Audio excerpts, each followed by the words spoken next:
2005년 8월 22일 홍명보 당시 대한축구협회 이사는 파주 국가대표 트레이닝 센터에서 시작된 KFA 2급 지도자 강습회에 참가했습니다.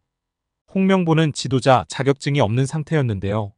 지도자를 할 생각이었다면 상급 지도자 자격증부터 따야 했습니다.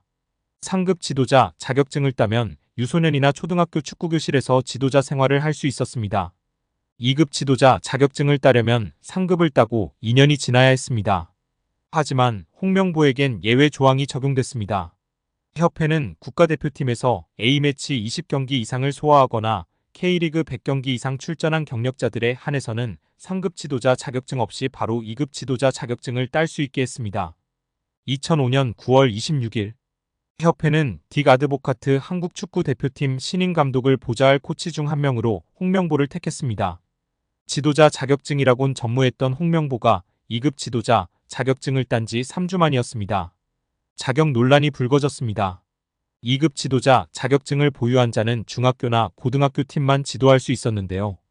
당시 KFA 규정에 따르면 대한축구협회 1급 지도자 자격증이나 아시아축구연맹 A급 지도자 자격증을 취득한 자만 대표팀 지도자로 일할 수 있었습니다.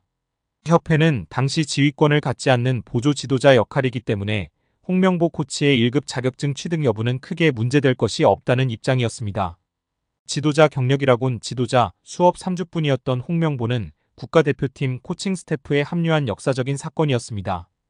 홍명보는 국가대표팀 코치를 맡은 지 1년이 채 지나지 않아 2006 독일 월드컵을 치렀습니다. 홍명보에게 국가대표팀 코치로 지도자 생활을 시작해 월드컵을 경험하는 데까지 필요했던 시간은 단 9개월이었습니다. 누군가는 평생의 꿈이 될 수 있는 월드컵을 경험하는데 홍명보는 속성 자격증 취득부터 돈으로 살 수 없는 월드컵 코치 경험까지 정말 대단합니다. 이후에도 홍명보는 탄탄대로였습니다. 홍명보는 2006 독일 월드컵 후에도 국가대표팀에 남았는데요. 홍명보는 국가대표팀 코치로 2007 아시아축구연맹 아시안컵, 2008 베이징 올림픽을 차례로 경험했습니다. 2006 독일 월드컵 16강 진출 실패, 2007 아시안컵 3위 및 음주 파문, 2008 베이징 올림픽 조별리그 탈락 등 대표팀은 실패를 거듭했지만 홍명보가 책임질 건 없었습니다. 홍명보는 2008 베이징 올림픽을 마친 후 감독 생활을 시작했습니다. 많은 축구팬들이 알고 계신 것처럼 2010 광저우 아시안게임에서 한국은 한 수 아래로 평가받았던 UAE와의 준결승전에서 연장 접전 끝에 0대1로 졌습니다. 한국은 이 대회에서 3위에 머물며 홍명보의 경질이 예상되었습니다. 그러나 놀랍게도 홍명보는 경질되지 않았습니다. 아시안게임은 금메달이 아니면 의미가 없는 게 분명했고 지난 2002년 부산 아시안게임에서 3위를 한 박항서 감독이 경질되었던 사례가 있기에 명분은 차고도 넘쳤습니다. 그러나 협회는 홍명보를 경질하지 않았습니다. 심지어 2014년 브라질 월드컵에서는 본선 1승도 거두지 못하고 탈락했는데도 협회는 재신임을 발표했었습니다. 결국 여론의 반발이 점점 커지자 기자회견을 열어 자진 사퇴했었습니다. 이후 협회는 2017년 홍명보를 행정총괄 책임자인 전무이사로 내정했습니다. 당시 홍명보는 행정 경험이 전무했었습니다. 이렇게 협회와 홍명보는 아주 끈끈한 관계였으며 증명 없이도 임기를 보장받았었고 낙하산으로만 채용되었던 홍명보였습니다. 이번에도 프리패스로 채용된 것도 홍명보는 뭐 자연스러웠을 겁니다. 홍명보는 나를 버렸다. 이젠 대한민국 축구밖에 없다고 하며 대표팀 감독을 승낙했다고 밝혔었는데요. 홍명보가 버린 건 자신이 아닌 울산입니다. 울산은 3년 재계약을 맺은 지 1년도 지나지 않은 감독을 협회에 내어주면서 상처만 남겼습니다. 홍명보는 대표팀 감독으로 실력은 물론이거니와 도의 신의를 저버리는 인성도 문제가 있는 감독입니다. 속히 선임 취소 혹은 자진 사퇴만이 답입니다. 한국 축구에서 학명으로 가장 두드러진 인물이 바로 지금 이 시끄러운 와중에 축구 대표팀 감독을 맡은 홍명보 감독입니다. 박종환 감독이 대표팀을 이끌던 1995년 한국팀은 코리아컵 준결승전에서 예선에서 쉽게 승리했던 잠비아에 패했습니다. 그런데 이 경기 전날 박 감독의 억압적이고 비인격적 훈련에 불만을 품고 있던 홍명보, 황선홍 등 주전 선수들이 경기 전날 술집에서 대취할 정도로 술을 마신 사실이 언론에 보도가 돼 난리가 났습니다. 그래서 홍명보 선수 등은 징계 위기에 처했는데 이들은 그 제보자로 박 감독을 꼽았고 언젠가 안 갚음하리라 맹세했다고 합니다. 다음해 아시안컵 8강대 이란전에서 한국은 6대2로 참패하였습니다. 유례를 찾기 힘든 처참한 패배입니다. 특히 전반에 2대1로 앞서고 있었는데 휴식 시간 라커룸에서 무슨 일이 있었는지 후반에만 연속으로 5골을 먹은 것입니다. 당사자들은 부인하지만 이 사건은 축구계뿐 아니라 축구팬들도 의혹을 거두지 않고 있습니다.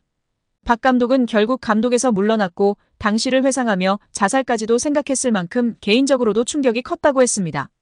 한국이 참패를 당하자 국내 언론들은 11회를 이끌고 있는 홍명보가 태업을 이끌었다. 박종환 감독을 끌어내리기 위해 선수들이 태업을 했다라는 등의 뒷말들이 나돌기는 했지만 끝내 참패 원인의 진실은 밝혀지지 않았습니다.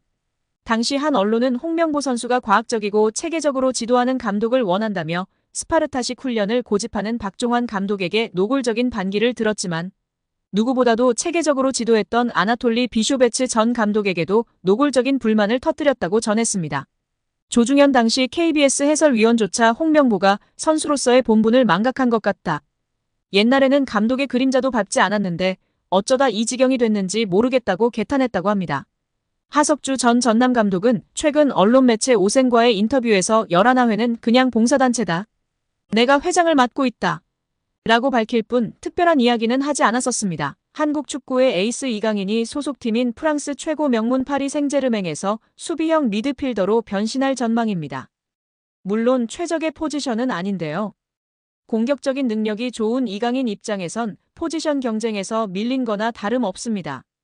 PSG 감독도 이강인이 공격 포지션에서 뛰기 어렵다는 점은 인정했습니다.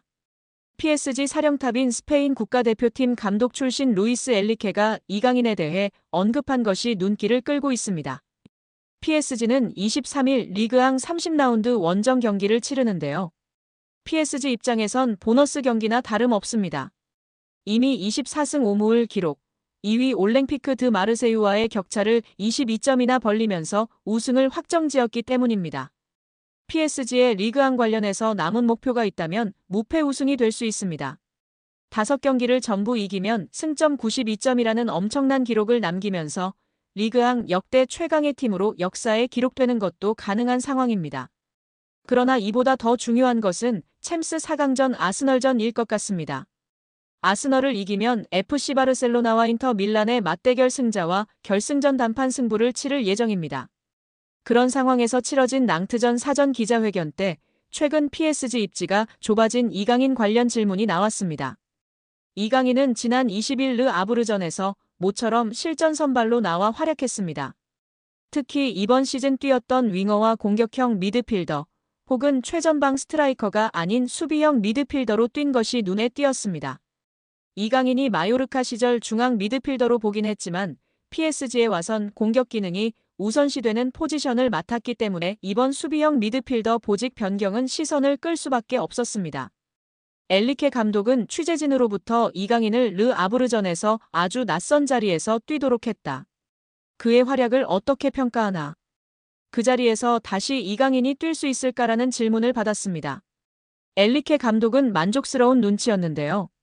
그 자리에서 이강인을 다시 볼 수 있다고 밝힌 엘리케 감독은 이강인은 공을 가지고 있을 땐 짧은 시간이든 긴 시간이든 훌륭한 기술을 해낸다며 수비형 미드필더가 이강인의 이상적인 위치가 아니라는 것은 안다.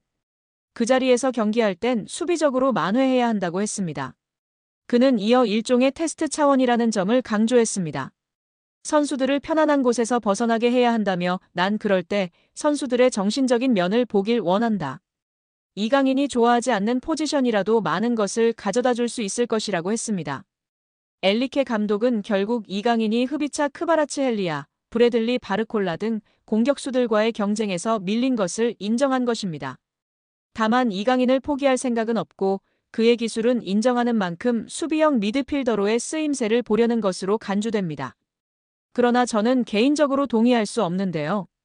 현재 공격진은 두에 흐비차, 바르콜라 등이 너무나 잘하고 있는 것이 맞습니다. 중원 구성에서 비티냐, 네베스는 붙박이이고 여기에 이강인이 합류하여 공격형 미드필더로 뛰는 것은 괜찮다고 생각합니다. 왜냐하면 통계적으로 봐도 이강인은 선수가 파리에서 가장 창의적인 패스와 공격적인 키패스를 많이 날리고 있는 선수이기 때문입니다.